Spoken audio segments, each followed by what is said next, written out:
예수께서 하나님의 아들이심을 믿는 자가 아니면 세상을 이기는 자가 누구냐?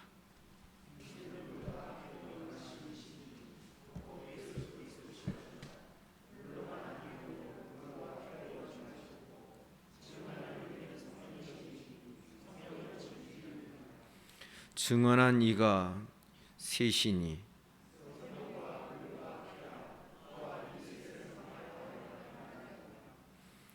만일 우리가 사람들의 증언을 받을진대 하나님의 증거는 더욱 크도다. 하나님의 증거는 이것이니 그의 아들에 대하여 증언하신 것이니라.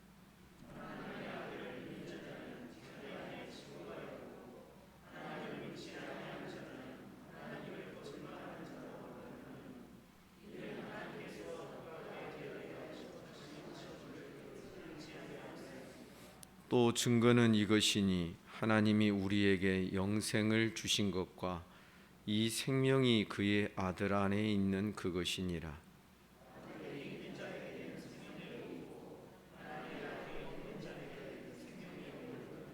다 같이 내가 하나님의 아들의 이름을 믿는 너희에게 이것을 쓰는 것은 너희로 하여금 너희에게 영생이 있음을 알게 하려 함이라. 아멘. 지난 시간에 우리는 구원이 또 다르게 어떤 의미를 가지고 있는지를 제가 말씀을 드렸습니다. 예수 믿고 구원받고 또 생명을 얻고 이것만이 아니라 구원은 대적과 원수가 더 분명해지고 확실해지는 것이다 라고 제가 말씀을 드렸습니다. 그래서 이 구원받은 하나님의 백성의 삶에 원수와 대적이 느껴지지 않는다면 어쩌면 우리의 구원도 흐지부지 되어 있는 형태가 아닐까, 그런 말씀까지도 드린 것을 기억하실 줄 압니다. 에덴 동산의 가장 최초의 범죄의 현장은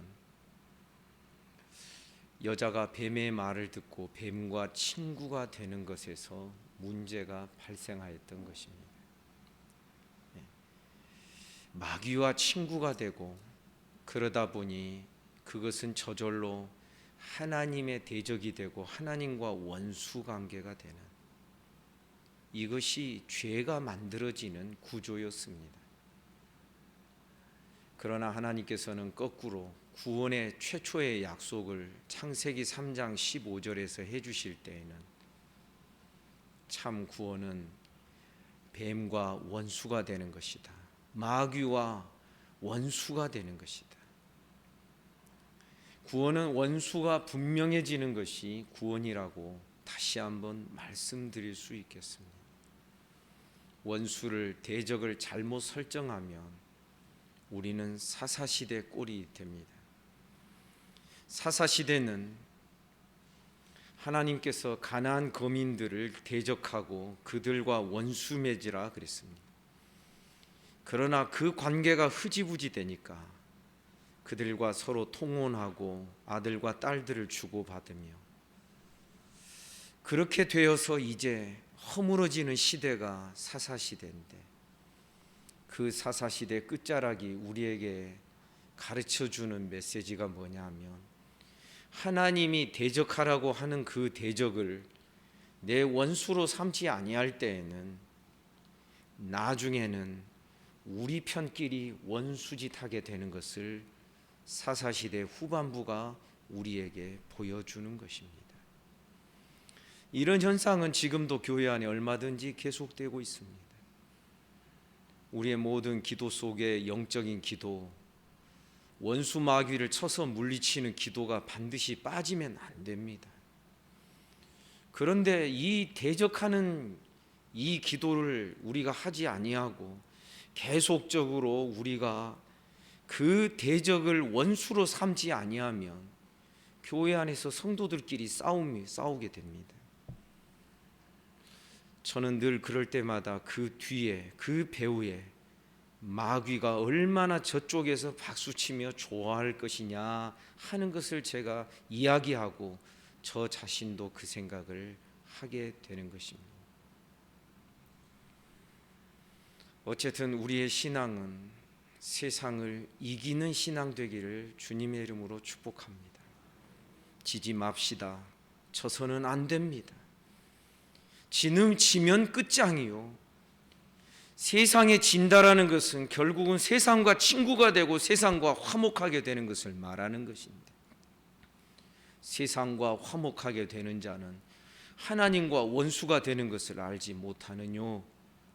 그렇게 성경은 우리에게 반문하고 있는 것입니다. 그런데 세상과 대적하며 세상을 이기는 세상의 질서와 세상의 방식, 죄와 육신에 속한 그 방식으로 형성된 이 세상을 이겨내는 자들은 오직 예수께서 하나님의 아들이심을 믿는 자들만이 세상을 이길 수 있다라고 말씀합니다. 왜 그렇습니까? 예수께서 하나님의 아들이심을 믿는 자들만이 세상의 문제점을 알게 됩니다. 그 세상을 내가 받아들일 수 없다라는 것을 비로소 알게 됩니다. 그래서 그 세상과 대적하는 것이 우리 구원의 길이라는 것을 깨닫게 됩니다. 그래서 그 세상의 문제점을 알고 결국은 그 세상을 이겨내는 사람들이 바로 그리스도인들밖에 없다라는 것입니다. 예수 그리스도는 하나님의 아들이시다. 5절이 분명히 우리에게 가르쳐 주는데 이 예수께서 하나님의 아들 되심 이것이 예수님의 십자가의 죽음과 부활 사건과 밀접한 연관이 있었다라고 지난 주일 저녁에 말씀을 드렸습니다. 우리는 성경을 통하여 예수님이 하나님의 아들이시다, 성자가 영원한 유일하신 영원전부터 하나님의 아들이시다 할 때에 두 아들의 개념이 성경 안에 존재하는 것을 알아야 됩니다. 하나는 조금 어려운 표현일지 모르지만 존재론적 아들이 있습니다.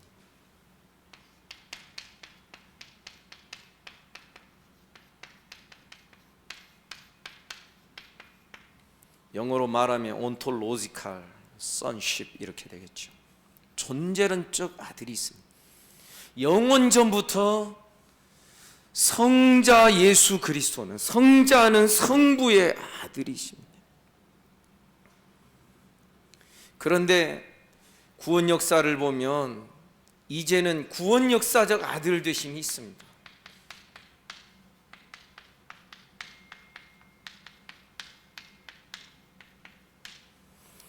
지난 주일에 로마서 1장 5절 이하의 말씀을 제가 우리 성도들과 함께 읽었습니다. 성결의 영으로는 죽은 자 가운데서 부활하셔서 하나님의 아들로 인정이 되셨다. 그 인정이 됐다라고 하는 원어적 의미는 선언됐다라는 것이고 확정이 됐다라는 의미인 것입니다. 다시 말하자면 예수께서 십자가에서 죽으시고 부활하신 다음에 부활을 통하여서 하나님의 아들로 확정이 되셨다라는 것입니다. 성경에 예수가 하나님의 아들이라고 그럴 때에는 영원전부터 아들이시지만은 구원 역사적으로 아들로 확정이 되고 선포되는 시점이 있게 됩니다.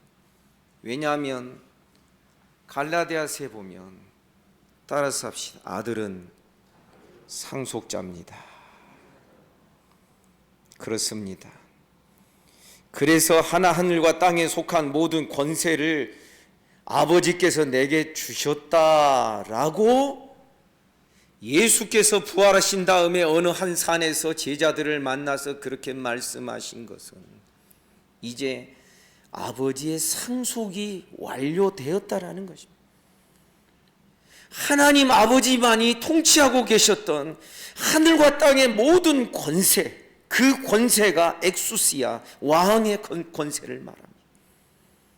그 모든 권세가 예수님이 십자가에서 죽으시고 부활하신 다음에 비로소 이 아들에게 상속되고 주어졌다라는 것입니다. 그렇기 때문에 예수께서 하나님의 아들이시다라는 이 믿음의 고백은 이러한 아들 되심도 포함을 합니다. 물론 저는 그렇게 생각을 합니다. 영원전부터 하나님의 아들이셨습니다. 성자는 성부의 영원전부터 하나님의 아들입니다. 그러나 그 아들의 의미는 아버지보다 못하다라는 그런 의미의 아들의 개념이 아니라 하나님의 영원한 작정 속에는 하나님의 구원 역사가 진행이 돼요.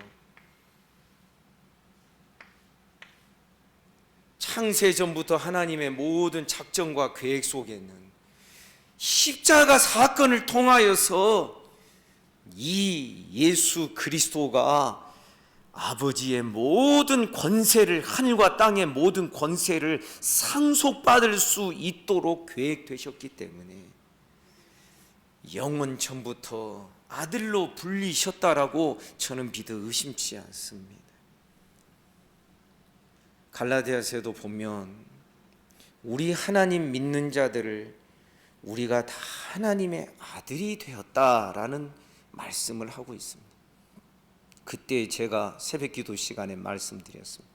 아니, 여기에는 딸도 있는데 왜 전부 아들이라고 그러나요? 어떤 사람들, 쉽게 말하면 여성운동가라든지 하는 그런 사람들, 여러분 놀라지 마십시오. 우리 지금 주기도문 번역 이거 돼 있잖아요. 하늘에 계신 우리 아버지. 또 사도신경 있잖아요. 예수 그리스도를 그의 유일한 아들, 독생자, 아들, 이 남성으로 번역을 다시금 또 할 때 아마 5, 6년 전쯤 됐으리라고 생각을 합니다. 그때의 통합, 합동, 우리 교단 뿐만 아니라 교수들과 목사님들이 거기에 참여를 했습니다. 근데 그때 참 묘하게 그 모임의 회장이 이종 무슨 목사님인데 왜 이렇게 기억이 안 나는지요. 그 서울에 계신 목사님이 있습니다. 교수도 하셨고 뭐 그런 분인데 그때의 서기를 누가 했냐면 우리 교단의 교수님인 합신의 교수님인 조병수 교수님이 서기를 했습니다. 그런데 어느 날 번역이 딱 다 되니까 그 회장되는 목사님한테서 전화가 왔다라는 거예요. 무슨 전화가 왔냐면 지금 전국 여전도의 연합회 임원들이 와가지고 데모를 하고 있다라는 거예요. 거기에는 어떤 여자 교수도 있고 막 이렇게 해서 여전도의 전국 여전도의 연합회 임원들이 와가지고 왜 이 주기도문과 이 사도신경을 번역할 때 왜 남성 위주로만 번역을 하느냐? 하나님 우리 아버지라고 하지 말고 하나님 우리 어머니라고 하면 안 되냐? 이렇게 막 항의하고 그렇게 데모를 하니까 그 회장되는 그 목사님이 깜짝 놀래가지고 이제 서기한테 조병수 교수님한테 전화를 해서 빨리 좀 오라고. 그래가지고 그 대표되는 사람 다 불러가지고 대표되는 여전도 회원 뭐 저기 회장이 있고 교수도 있겠죠. 그래가지고 라틴어 성경 영어 라틴어 원본하고 이게 다 가지고서 하나하나 설명을 해가. 그런데도 못 받아들이는 그들의 태도를 제가 이야기를 들은 적이 있습니다. 여러분, 성경은 남성 위주의 성경이 아닙니다. 모든 여성들을 무시해서 우리 모두가 믿음으로 하나님의 아들이 되었다, 남성적 표현을 하고 있는 것이 아니라는 것입니다. 성경이 말하는 아들의 개념은 상속자 개념입니다.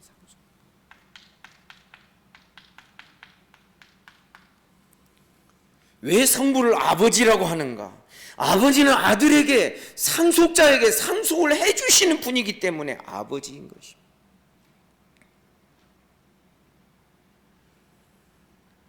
그래서 예수가 하나님의 아들이시다라는 이 표현 속에 참 담아져 있는 에피소드들이 생각이 나서 제가 이 말씀을 다시금 드리게 됩니다.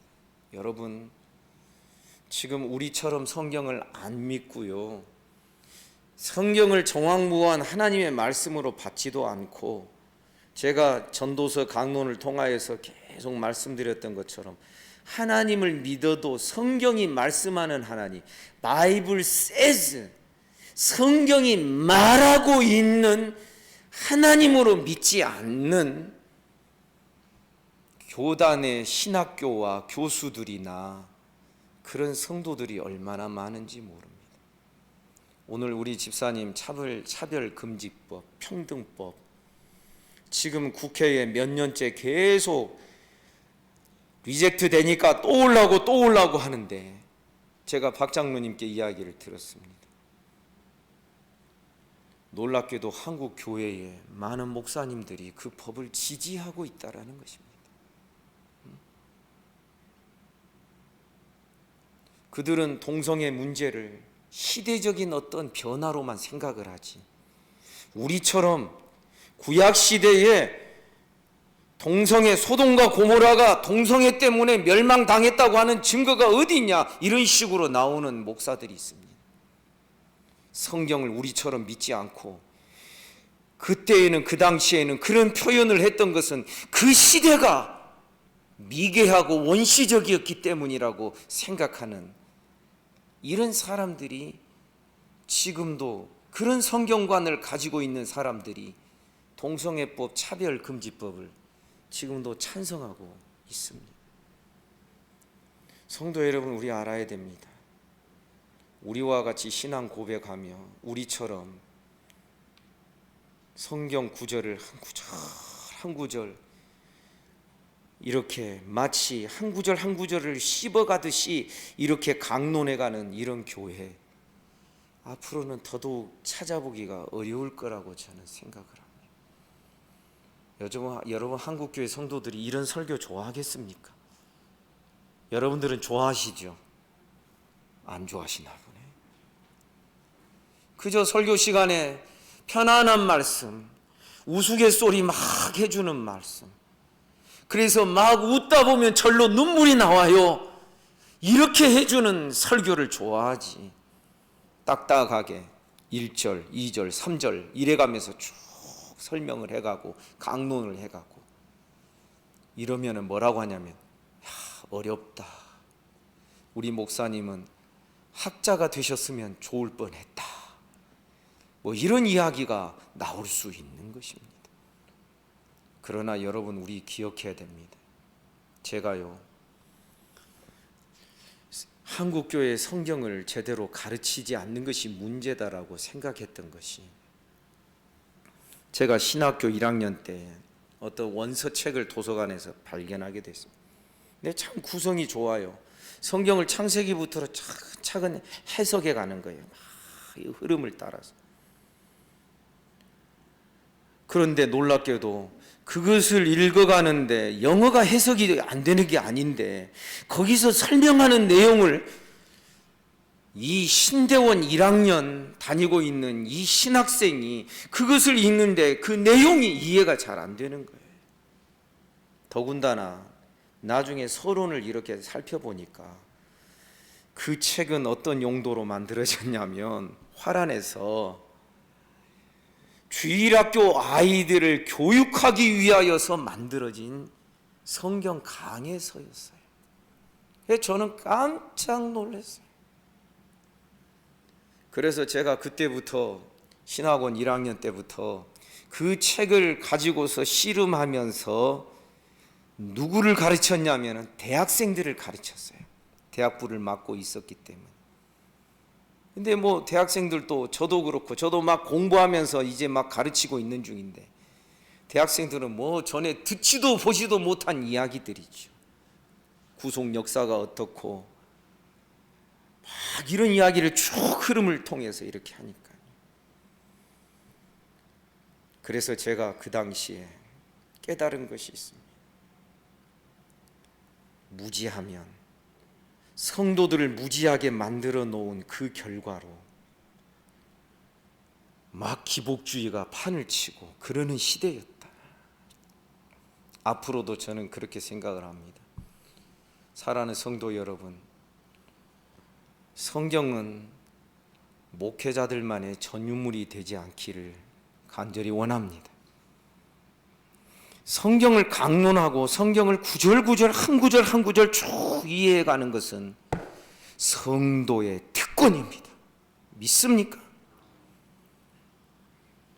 그래서 지금 요한일서에서 요한 사도가 한 구절 한 구절 의미 있게 지금 말해가고 있는 이 과정들을 우리가 그냥 쉽게 넘어가 버리면 우리의 신앙은 점점 엉성해질 수밖에 없는 것입니다. 요한일서뿐만 아니지요. 로마서도 마찬가지지요. 나중에 로마서 끝나면 혹시 지금으로서는 요한계시록을 이제 마지막으로 강론하고 이제 끝날지 모르겠다 그런 생각을 하고 있는데, 여러분 한 구절 한 구절 의미를 담고 있는 것이 다 하나님의 말씀인 것입니다. 어쨌든 예수께서 하나님의 아들이심을 믿는다고 했을 때에는 그래 나 믿어, 나 사도신경으로 신앙 고백해, 그러면 믿는 건가?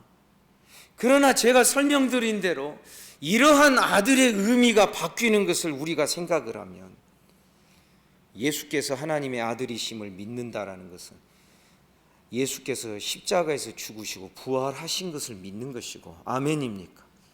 부활을 믿는다는 것은 그가 하늘과 땅의 모든 권세, 아버지의 모든 권세를, 통치권을 다 받아서 상속받아 있다라는 것을 의미하는 것이고, 그가 아들 되심으로 말미암아 우리의 많은 아들들도 같은 상속자가 되고, 아멘입니까?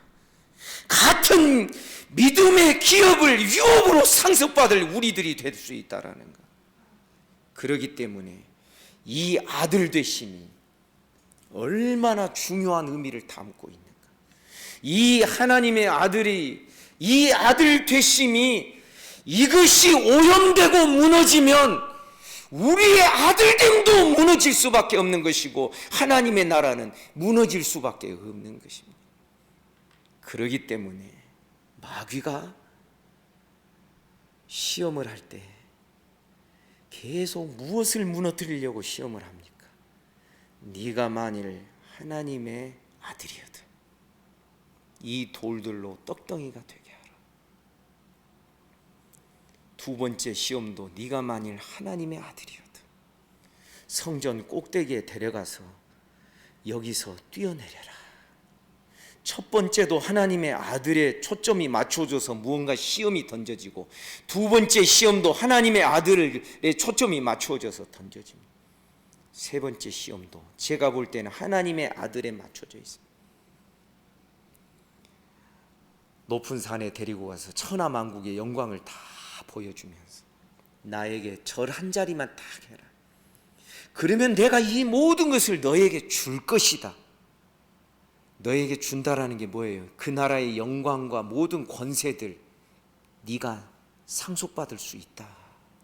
쉽게 말하면 세 번째 시험도 제가 볼 때는 상속자 되는 아들의 초점이 맞추어진 시험이라는 것입니다. 그렇다면 마귀는 자기가 예수에게 이 모든 나라의 권세를 상속해 줄 수 있는 어떤 그런 능력이 자기에게 있다라고 그런 식으로 시험을 했는데, 예수님은 오직 하나님 한 분께만 내가 경배한다. 나에게 이런 상속권을 주실 수 있는 분은 오직 하나님밖에 없다. 그래서 그 세 시험을 다 이겨낸 것입니다. 그러니 여러분, 마귀가 지금 구원 역사에 어떤 큰 변화를 가져올, 예수가 이 세상에 오셨을 때에 이제 마귀가 하나님의 허락을 받아서, 왜? 성령의 인도하심으로 예수가 시험을 받으러 갔으니까 마귀가 어느 날 갑자기 어디 가다가 예수를 만나서 시험한 게 아니라 마귀가 작정을 하고 덤빈 겁니다. 그랬으면 가장 핵심적인 것을 공격하지 않겠습니까? 이거 해보고 안 되니까 저거 해보고 그랬겠습니까? 가장 핵심적인 것을 공격했는데 그게 뭐냐 하면 예수님이 하나님의 아들이시다라는 거기에다가 막 수류탄을 막 던지고 폭탄을 던지고 막 그렇게 했다라는 것입니다. 그래서 네가 만일 하나님의 아들이었든, 첫 번째, 두 번째도 네가 만일 하나님의 아들이었든, 세 번째도 그 용어와 단어는 쓰지 않았지만 네가 만일 정말 상속자거든, 이 상속 내가 너에게 해줄게. 여러분, 마귀는 절대 허튼 존재가 아닙니다.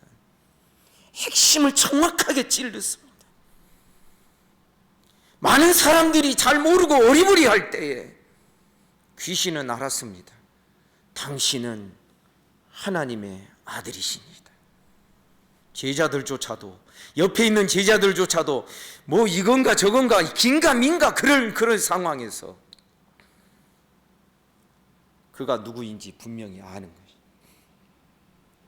사랑하는 여러분, 마귀가 왜 이 예수님의 하나님의 아들 되심에 초점을 맞추어서 그것을 무너뜨리고 깨부수려고 그렇게 3번씩이나 삼중적으로 애를 썼을까? 예수님이 하나님의 아들이 아니시고, 혹시 아들이시더라도, 아니신 경우는 빼더라도 아들이시더라도 오늘날 말하는 기복적 개념의 상속자라면, 그래서 먹고 사는 문제를 해결해 줘요. 이 돌로 떡덩이가 되게 하라. 여러분, 유대인들이 죽은 자가 일어나도 눈 하나 깜짝 안 했습니다. 뭐 귀신이 쫓겨나가도 그래 하나님께 찬양 돌리고 그 정도는 했습니다. 그런데 여러분, 어떤 사건이 있을 때에 유대인들이 예수께 와서 막 임금을 삼으려고 그럽니다. 그것도 예수님이 제자들을 먼저 떠나 보내놓고 예수님도 자리를 피했는데 그 다음 날까지 무리들이 찾아와서 예수를 임금 삼으려고 그랬다. 어떤 사건 이후에? 오병이어의 사건이에요. 여러분, 사람이요 먹고 사는 문제 앞에서 그렇게 열심이라는 겁니다. 여러분, 이해가 되세요? 근데 왜 아멘이 안 나오는지 모르겠어요. 사람이 그래요. 먹고 사는 문제 해결해 주면 당신은 우리의 얼마든지 임금 노릇해도 된다 하고 예수를 붙잡아서 억지로 임금 삼으려고 했다.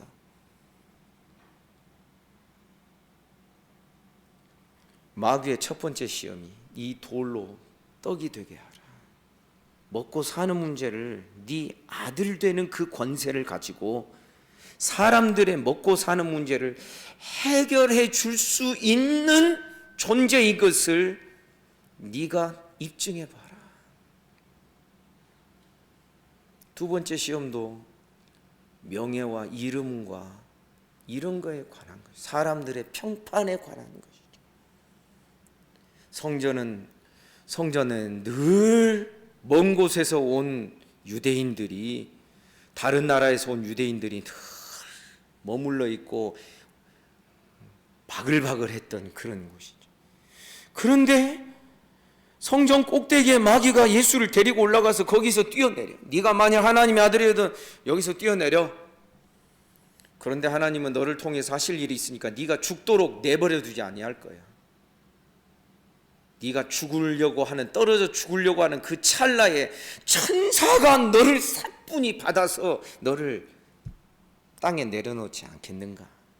그러면 그 광경을 본 많은 사람들이 야, 진짜 하나님의 아들이다, 이런 방식으로 네가 다른 사람에게 증명될 수 있지 않겠는가? 만약에 첫 번째, 두 번째 시험에서 예수께서 마귀의 시험을 마귀가 시험하는 것이에요. 그래? 나 이런 거 돌로 떡 만들 수 있어. 떡 만들어 먹고. 그래? 그래, 우리 하나님은 얼마든지 나를 안 죽게 나를 보호할 수 있어. 그리고 내가 뛰어내려서 사뿐히. 여러분, 만약 이런 아들 개념이라면 오늘날 한국교회처럼 기복신앙의 어떤 그 함정, 우리 신앙 속에 먹고 사는 문제 해결해야 되고 잘 되어야 되고 잘 살아야 되고 이것이 축복이고, 가끔 우리 그런 기도합니다. 예수 믿는 사람들이 세상에서 꿀리지 않게 해달라고. 물론 잘못해서 꿀리는 것은 아닙니다만, 예수 믿는 사람들이 사회 높은 국회의원도 되고 막 청와대도 가고 나중에 예수 믿는 대통령도 나오고, 그래서 야, 예수 믿은 사람들이 저렇게 잘 되는구나, 그런 평판을 받게 해달라는 그런 기도를 우리가 할 때가 있습니다. 과연 성경적일까요? 한 달 전쯤에 CBS 저희 사촌 동생이 거기에 아주 고위직에 있다가 은퇴를 한 그런 사촌 동생이 있습니다. 그래서 한번 저하고 전화를 하면서 이런저런 질문도 저한테 하고, 그래서 몇 번 이야기해 줬더니 그냥 너무 이렇게 시원하다고 그러면서 자꾸 전화를 그 다음에 또 해왔습니다. 그래서 제가 아까 말씀드린 대로 우리 예수 믿고 예수 믿은 사람이 이 사회에 정상에 올라가야 되고 뭐도 잘 돼야 되고 예수 믿는 우리 자녀들이 잘 돼야 되고, 그것이 갖는 맹점과 문제점을 쭉 이야기를 한번 한 적이 있었습니다. 그랬더니 본인이 금방 깨닫더라고요. 그렇다면 우리 교회에 교육 정책에 들어있는 정관에 아이들을 기독교 교육을 시키고 신앙 교육을 시키는 이유와 목적에서 그걸 삭제해야 되겠네요. 그래서 저는 마음이 굉장히 기뻤습니다. 참 이 교류가 없었던 사촌 동생이거든요. 광주 출신인데, 그러면서 이제 그 뒤에 또 이야기를 나누기로 한 적이 있습니다. 마귀는요, 네가 만일 하나님의 아들이어든 하나님 아들 아니라는 선언을 안 했습니다. 네가 만일 하나님의 아들이지만 그 아들의 권세를 이런 식으로 한번 써서 네가 증명을 해봐. 쉽게 말하면 제가 제 눈에 보기에는 하나님의 아들 되는 그 모습을 오염시키고 세속시켜서 하나님의 아들의 권세를 다르게 쓰도록 만드는 거예요. 그러면 어떻게 돼요? 그 이후에 그 아들과 믿음으로 연합되어 있는 우리 많은 아들들, 아멘입니까? 이들까지도 손쉽게 오염시킬 수 있겠거든요. 사랑하는 여러분, 만약에 혼탁한 아들의 개념을 가지고 있다면 세상을 여러분 싸워야 될 대상으로 여기질 않습니다. 적이 없는 거예요. 신앙은 분명히 원수가 생겨야 되고 대적이 생겨야 되고 미워하는 자가, 나를 미워하는 자가 신앙 안에서 생겨야 되는 것이 정상이에요. 그런데 적당히 세상이고 적당히 하나님이고, 이게 뭐냐? 이게 육적인 모습이라는 것을 제가 말씀드리고자 하는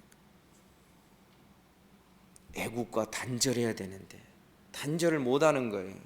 왜? 애국을 버리기가 아까운 거예요. 그래서 애국과 가나안을 짬뽕시켜 놓은 사람들이 광야에서 다 죽었다니까요. 여러분, 이것은 제가 억지로 만들어낸 이야기가 아니라는 것을 깨달으시기를 주님의 이름으로 축복합니다. 하나님의 아들이심을, 예수께서 하나님의 아들이심을 믿는 자가 아니면 세상을 이기는 자가 누구냐? 세상과 적당한 관계를 맺는 자가 아니라 세상과 적당한 거리를 두고서 있다가 여차하면 그쪽으로 돌아가자, 이것이 아니라 세상과 대적질하고 세상과 싸워야 되고, 이 세상이라는 것은 지금 우리가 말하는 광주를 말하는 것이 아니고 대한민국 말하는 게 아니라 이 세상 신이 구축한 그 중심으로 구축되어 있는 이 세상의 가치관과 이 세상의 어떤 방향성과 이 세상의 어떤 기울기들, 세상은 계속 한쪽 방향의 기울기를 가지고 있거든. 그 세상과 싸워서 대적해서 이기는 자는 누가 이길 수 있겠는가? 요한일서 2장에도 15절 보면 이 세상이나 세상에 있는 것들을 사랑하지 말라. 누구든지 세상을 사랑하면 아버지의 사랑이 그 속에 있지 아니하다.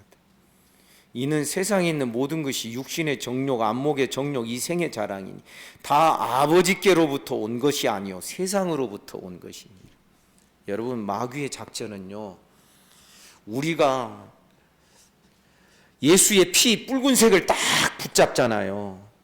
그러면 마귀는 절대 붉은색에 반대되는, 붉은색의 반대가 뭐예요? 뭔지 모르겠는데 다른 걸 내놓지 않아요. 예수의 십자가 부정 안 해요. 살짝 다르게 붉은색이 아니라 주황색을 내놓기 시작을 하는 거예요. 주황색이 되게 만드는 거예요. 그러면 어떻게 돼요? 여러분, 복음이 살짝 바뀌면 완전히 다른 복음이 되어버려요. 이것은 갈라디아서 1장에서 말씀하고 있는 대로 하늘에서 내려온 천사라도 다른 복음을 전하게 되면 저주를 받을 것이다. 여러분, 복음은 정확히 그 복음이어야 되고 믿음도 바로 그 믿음이어야지, 복음이 조금 다르면 이거 믿음이 없는 건 아니잖아요, 이런 식으로 우리가 받아들일 수 있는 게 아닌 것입니다. 그 예수님은 6절에 보니 이는 물과 피로 임하신 이시다. 곧 예수 그리스도시라. 물로만 아니요 물과 피로 임하셨고 이 일에 증언하시는 분이 성령이신데 성령은 진리니라. 물과 피로 임했다는 게 무슨 뜻이에요? 물은 여러분 성경에 써놔도 돼요. 물세례를 뜻해요. 물세례. 피는 뭐예요? 십자가를 뜻해요. 그러니까 물과 피로 임했다라고 하는 것은 예수께서 하나님의 아들이신데, 예수님은 영지주의자들이 초대교회 이단들이 말했던 것처럼 어떤 환상으로 이 세상에 오셔서 세례받고, 그게 아니라 영이 어떻게 세례를 받을 수 있어요? 영이 어떻게 십자가에서 죽을 수 있어요? 지금 물과 피로 임하셨다라는 것은 우리와 같은 육신의 몸을 입고 이 땅에 오신 예수님이다. 아멘입니까? 성육신 하신 예수님이다. 이것을 다시 한번 더 세부적으로 확실하게 못 박아 말하고자 하는 거예요. 물과 피로 임하신 그분이 곧 예수 그리스도이신데, 물로만도 아니다. 물과 피로 임하셨다. 십자가에서 죽으셨다. 옆구리에 창이 찔렸다. 그러니까 물과 피가 흘러나왔다. 어떤 분은 그때의 이 물과 피를 말하는 것이다라고 그렇게 해석하는 분들도 있으나, 그러나 앞서 제가 해석한 것이 더 일반적으로 옳다라고 생각을 합니다. 그리고 이 일에 증언하시는 이가 성령이시다. 물론 세례받을 때 성령이 비둘기같이 임하셨고, 아멘입니까? 아까 말씀드린 대로 시험 받을 때에도 성령에 이끌려서 시험을 받으러 광야로 나가셨고, 예수님의 십자가의 죽음에 뿐만 아니라 부활에는 특별히 성령의 역사가 있게 됩니다. 그것이 다음 주일 낮 예배 때 로마서 8장에서 그 이야기가 잠깐 언급이 될 것 같습니다. 본문이 그러하니까. 그런데 여기에서 결정적으로 증언하시는 이가 성령이라고 했을 때 성령이 어떤 방식으로 증언하셨을까 생각을 하게 됩니다. 그것은 예수님의 사역 매사에 건건마다 성령이 다 증거하셨지만, 증언하셨지만, 그러나 여기에 성령의 증언은 오순절 성령 강림 사건을 뜻한다라고 저는 그렇게 해석을 하고 싶습니다. 무슨 뜻이냐면 예수님이 십자가에서 죽으시고 부활하셨습니다. 그리고 부활하신 그 주님이 하나님 보좌 우편으로 승천하여 올라가셨습니다. 아멘입니까? 예수께서 사단의 모든 권세와 대적들을 다 파하셨습니다. 싸움에서 이기면 무엇이 있다고요? 전리품이 있습니다. 이 전리품 이야기가 시편 69편인가 8편에 나옵니다.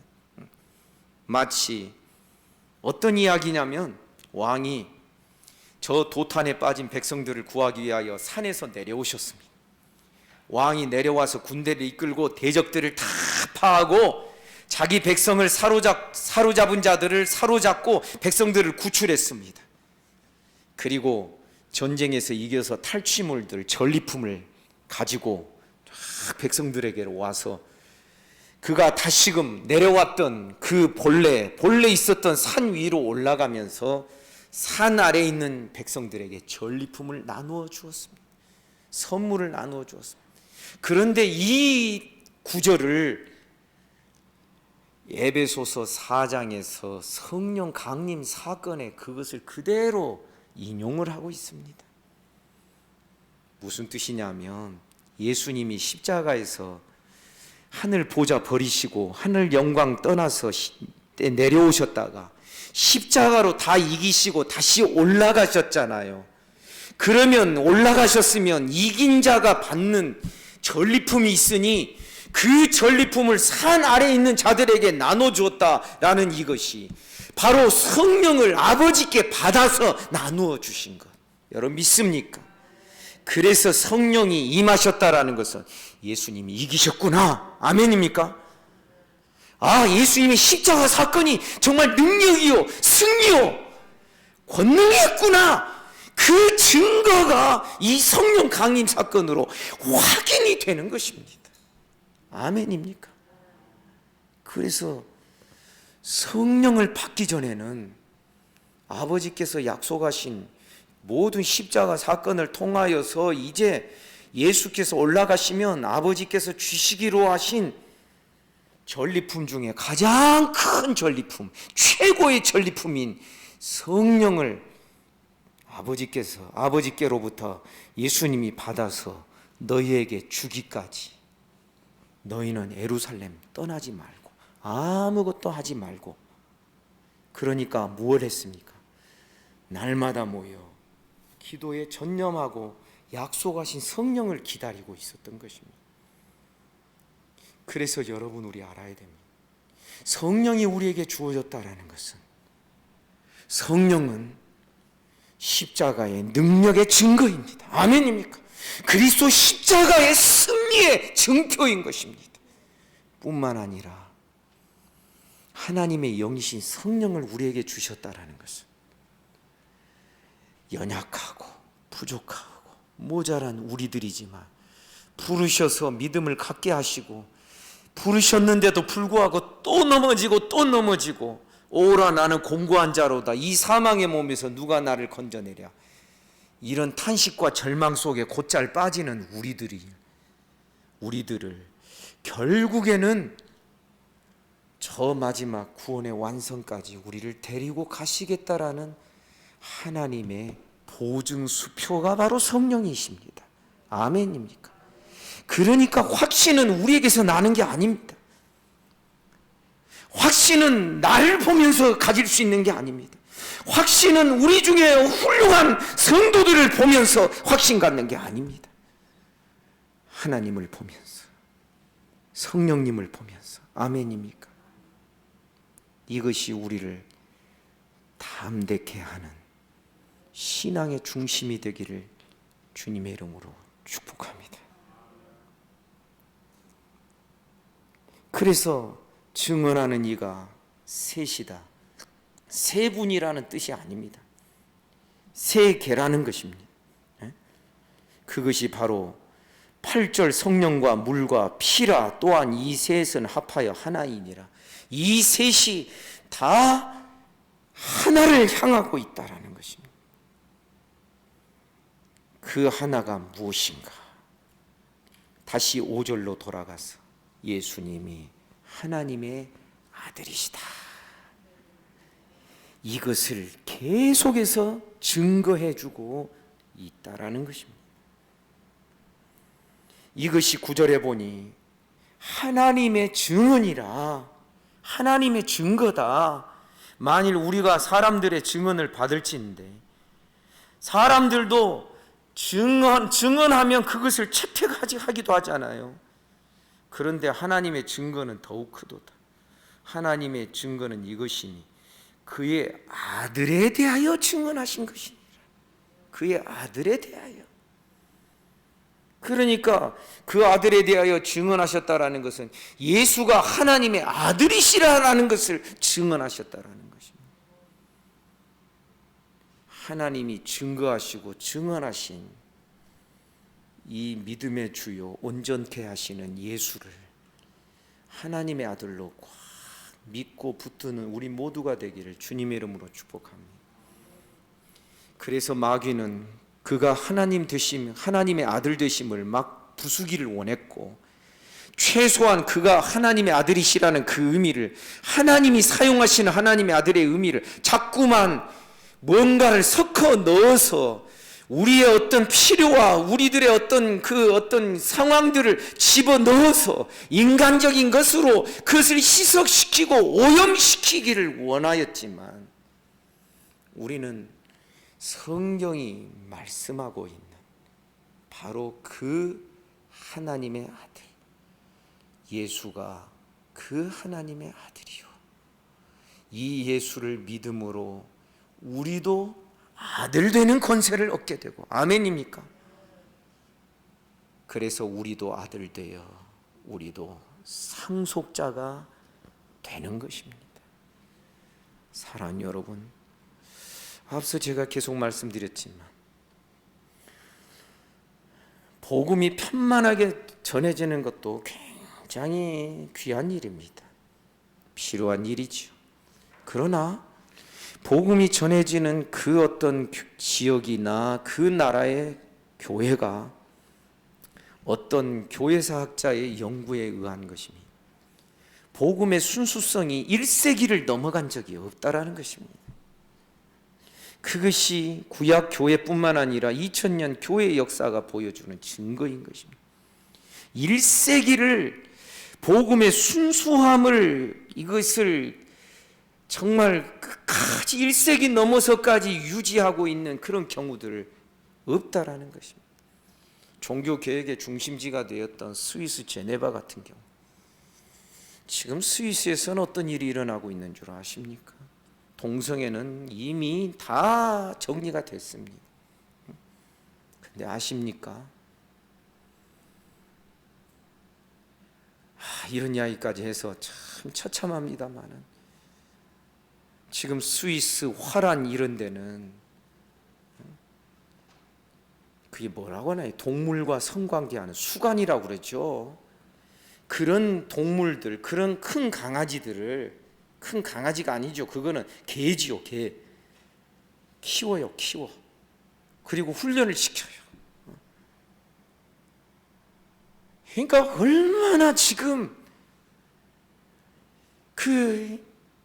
한때는 저도 화란으로 유학을 가고 싶어서 막 편지 주고받고 하다가, 저기 뒤에 있습니다만 우리 본영이가 생기는 바람에 제가 딱 접었습니다만은, 여러분, 복음의 순수함이 1세기를 넘어간 적이 없어요. 이건 교회 역사가 증명해줘요. 그런데 한국 교회는 벌써 한 130, 40년 됐잖아요. 그러면 알아야 돼요. 이미 복음이 얼마나 많이 오염되어 있을 것인지.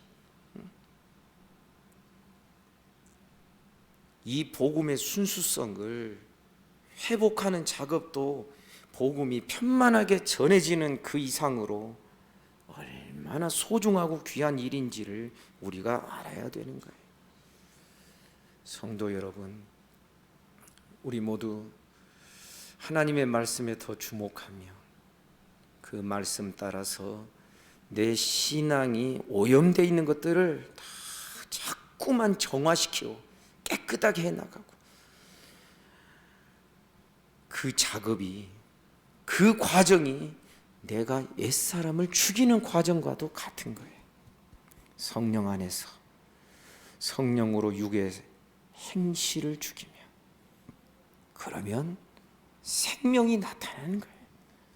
여러분 믿으시죠?